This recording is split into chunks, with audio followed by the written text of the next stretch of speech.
Hello everyone, Dr. David Kulla here, your New York City chiropractor. Today we have Dorian. Today this video is about powerlifters. If you're a powerlifter, I don't recommend it, and I'm going to tell you why. He's a clear example of why powerlifting is not great, especially for young people.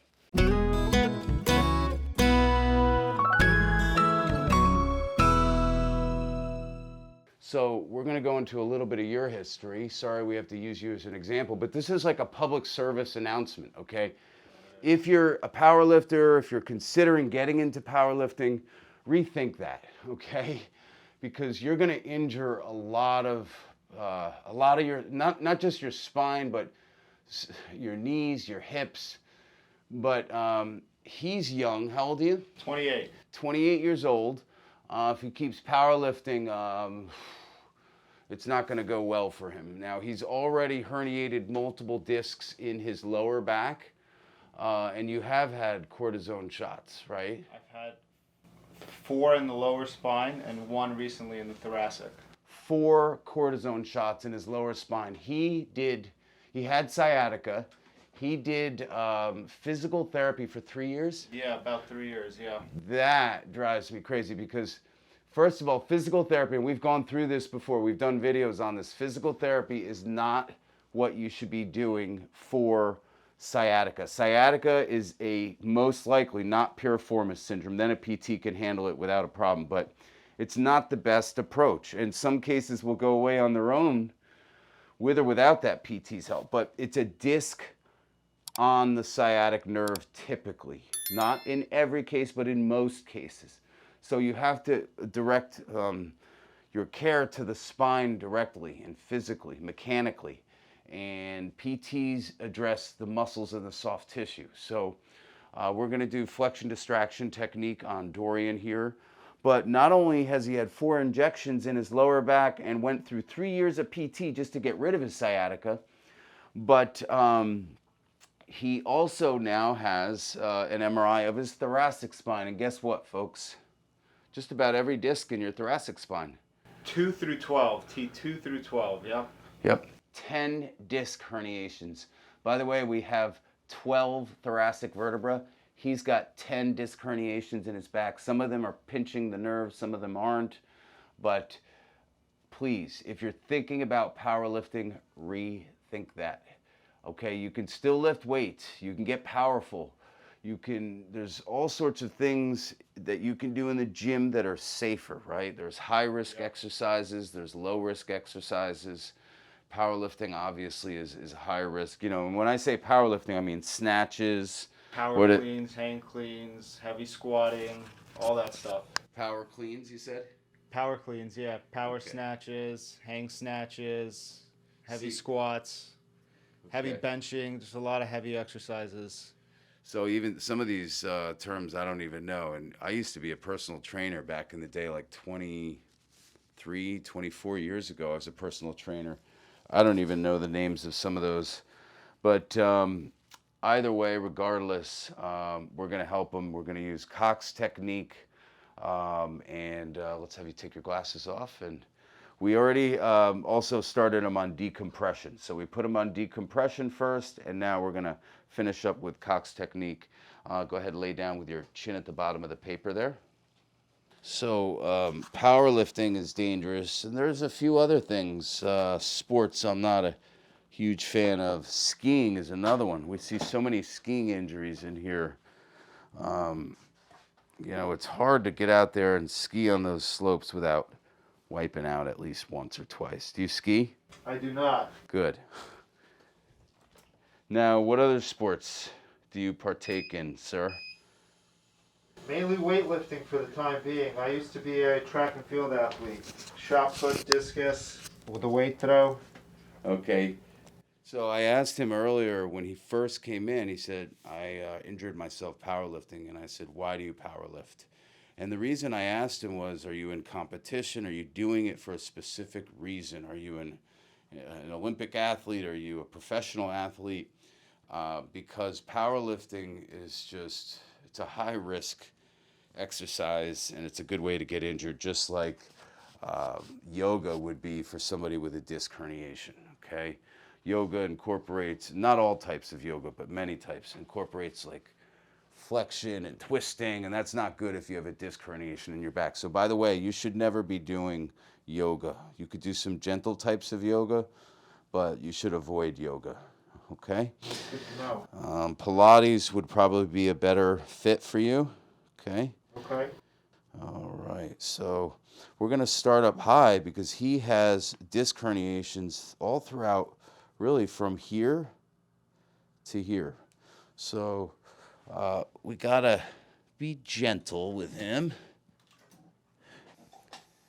Now, another thing, Dorian, that we haven't done is cold laser therapy. We have cold laser. So if you feel like you're not progressing, you should see at least a 50% improvement in your symptoms in 4 to 5 weeks max. Now, a lot of times people see much more than 50% improvement in symptoms in less than 4 weeks, though, okay? Yeah. But we're looking for a minimum of in 4 weeks. We're not going to keep you here 3 years like your PT did trying to treat your sciatica.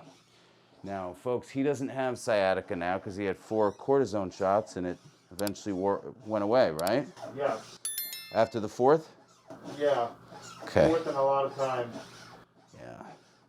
So in the future, when he does get sciatica, maybe he'll rethink getting a cortisone shot, because after 2 or 3 cortisone shots, you start to damage the soft tissue in the area. So you want to be really careful and not overdo the cortisone shots. How do you feel right now? Feel good. No pain. Okay, and how did the decompression feel? Decompression felt great. Next time we're going to extend your arms out a little bit further and use a little more force, okay? Okay. We used about 80 pounds of force, decompression force today. Doing okay here? Yes. Is it hard for you to stand up straight sometimes?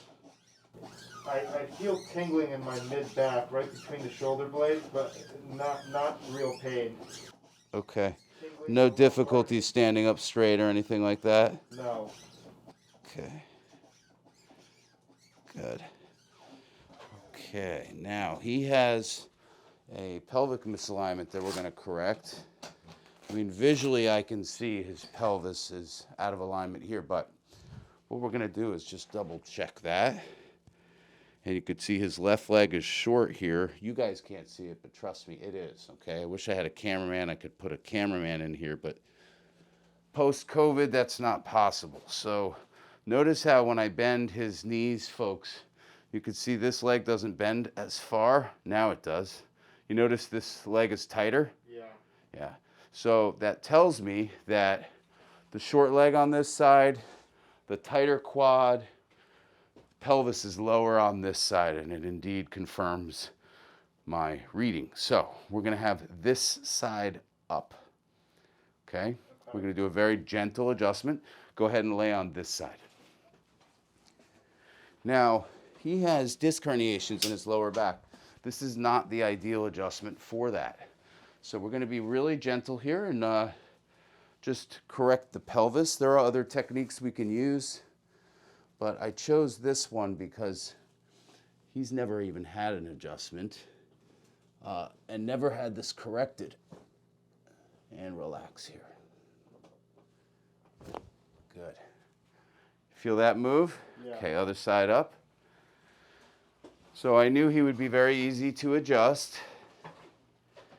We're going to do another gentle adjustment here on this side. Okay, same thing here, just relax. Okay, take a deep breath in.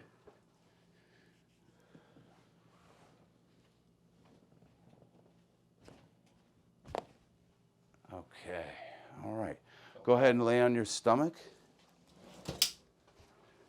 You'll feel a lot less pressure now on your lower back.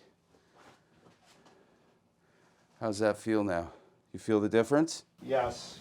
Big difference, right? Big difference. Big difference. Yeah, for sure. Yeah. Okay, now we're going to correct right in here. So let's have you turn over on your back. So I'm going to adjust T4, T5, where you do have some disc bulges. Okay. And they're misaligned. They're shifted to one side, to the left here. So I'm gonna have you take a deep breath in, tuck your chin down, and you're gonna do a half of a sit-up and stay tucked, okay? Deep breath in, blow out. Deep breath in again, tuck your chin, half a sit-up,